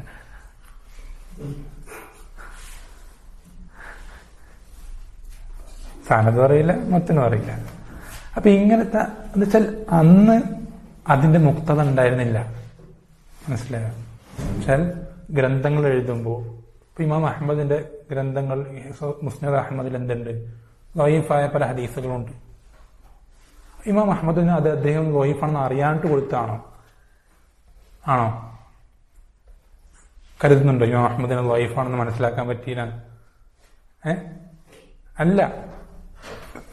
അവിടെ അത് കൊടുത്തു കഴിഞ്ഞാൽ വായിക്കുന്നവർക്ക് അറിയാന്ന് ഇത് ഈ റിവായത്ത് ഇവനാണ്, ഈ ഫുലാനാണ്, അത് ദഈഫാണ്, അത്രയേ ഉള്ളൂ. അവരെ സംബന്ധിച്ചിടത്ത് പിന്നെ അവിടെ കൊടുക്കുന്നതിനും വേറെ പല മസാല നമ്മൾ ഉസൂൽ ഹദീസ് പിന്നീട് പഠിക്കും. പക്ഷെ അത് എന്തുകൊണ്ടാണ് പിന്നെ ദഈഫായിട്ട് അവിടെ കൊടുക്കാനുള്ള കാരണം പിന്നീട് പഠിക്കണം ഇൻഷാ അല്ലാഹ്. മറ്റൊരുപാട് ഹിക്മത്തുകളുണ്ട്. അപ്പോ ഈ ഒരു അവസ്ഥയിലുള്ള ഉമ്മത്ത് എന്തായി? സനദ് എന്താണ് മത്തിനെന്താണെന്ന് പോലും തിരിച്ചറിയാൻ പറ്റാത്തൊരവസ്ഥയിലേക്ക് എത്തുമ്പോൾ അവിടെ പുതിയൊരു മുക്തത വരികയാണ്. എന്താണ്? ഇങ്ങനെ ഇവരാണെങ്കിൽ സിഹാവു സിത്ത എന്ന് പറയും, കുത്തുബു സിത്ത എന്നല്ല, സിഹാവു സിത്ത എന്ന് പറയാം. എന്ന് വെച്ചാൽ ഈ കുത്തുബു സിത്തയിലുള്ളത് മൊത്തം അവര് കണ്ണിൽ സ്വഹീഹാണ്. അവരുടെ കണ്ണിൽ അത് മൊത്തം സ്വഹീഹാണ്. നമ്മൾ ശ്രദ്ധിക്കേണ്ടത് ഇതിൽ മൊത്തം സ്വഹീഹല്ല, ദഈഫുണ്ട്. ഈ സ്വഹീഹൻ മാറ്റി നിർത്തിയാൽ ബാക്കിയുള്ള സുനനുൽ അർബയിൽ എന്തുണ്ട്? സ്വഹീഹുണ്ട്, ദഈഫുണ്ട്. അപ്പൊ ഇത് ഇങ്ങനത്തെ ഒരു കൗമിന് ഇത് വേറെ വേറെ ആക്കി മാറ്റി, സ്വഹീഹ് വേറൊരു ഭാഗത്ത് ദഈഫ് വേറൊരു ഭാഗത്ത് ആക്കി, അല്ലെങ്കിൽ അതും ഹദീസ് തുടങ്ങുമ്പോൾ തന്നെ ഒരു സ്വഹീഹാണ് ദഈഫാണ് എന്ന് വേർതിരിച്ച് കാണിച്ചു കൊടുത്തിട്ടില്ലെങ്കിൽ ഈ ഉമ്മത്തിന് എന്ത് ചെയ്യാൻ സാധിക്കില്ല, അത് വേർതിരിച്ച് മനസ്സിലാക്കാൻ സാധിക്കില്ല എന്നുള്ളൊരു മുക്തത വന്നതുകൊണ്ട് തന്നെയാണ് ചെയ്തത്. അതുകൊണ്ട് നമുക്ക് വ്യക്തമായി ഉറപ്പിച്ചു പറയാൻ പറ്റും അൽബാനി മുബത്തദി അല്ല, അൽബാനി മുത്തബിയാണ്. മുബത്തദി അല്ല. മുത്തൂനുകൾ ഓരോ വിഷയത്തിൽ നമ്മൾ ഉസൂൽ സലാസ പഠിക്കുന്നില്ലേ? ഉസൂൽ സലാസ പഠിക്കുന്നില്ലേ? അത് മത്തിന്, അതൊരു മത്തിനാണ്. അതുപോലെ തന്നെ നെളുമുകളുണ്ട്, കവിതകളുണ്ട്. കവിത എന്നല്ല പറയാ, എന്താ പറയാ, പദ്യങ്ങൾ എന്നൊക്കെ പറയില്ലേ, അങ്ങനത്തെ. ഇതൊക്കെ റസൂൽ കാലത്തുണ്ടായിരുന്നോ? ചിന്തിക്കണം. ഇനി ഇതൊക്കെ പോട്ടെ, വിഷയങ്ങൾ ഉസൂൽ ഫിഖ് എന്നുള്ള വിഷയം, അതിൽ ആദ്യ ഗ്രന്ഥം എഴുതുന്ന ആരാണ്? നിങ്ങൾ പറയും. അല്ല, ഷാഫിഈ, ഇമാം ഷാഫിഈ. ഇമാം ഷാഫിഈ റഹിമഹുല്ലയ്ക്ക് മുമ്പ് ഉസൂൽ ഫിഖിൽ ആരെ കിതാബ് എഴുതിയത്?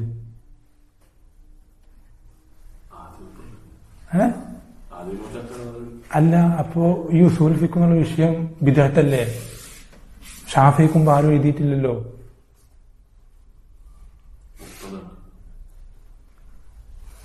ഉസൂൽ ഹദീസ് നബി സല്ലല്ലാഹു അലൈഹി വസല്ലം കാലഘട്ടത്തിൽ ഇസ്നാദ് ചോദിച്ചിരുന്നോ?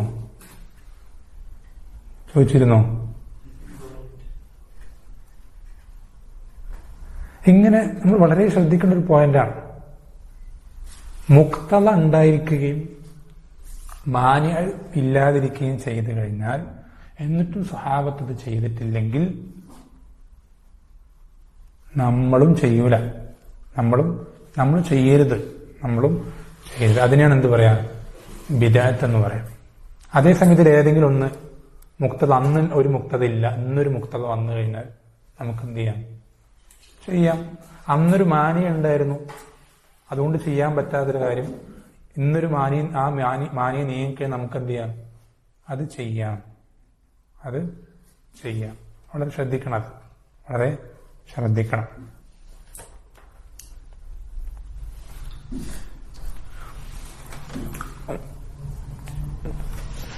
സമയല്ലേ.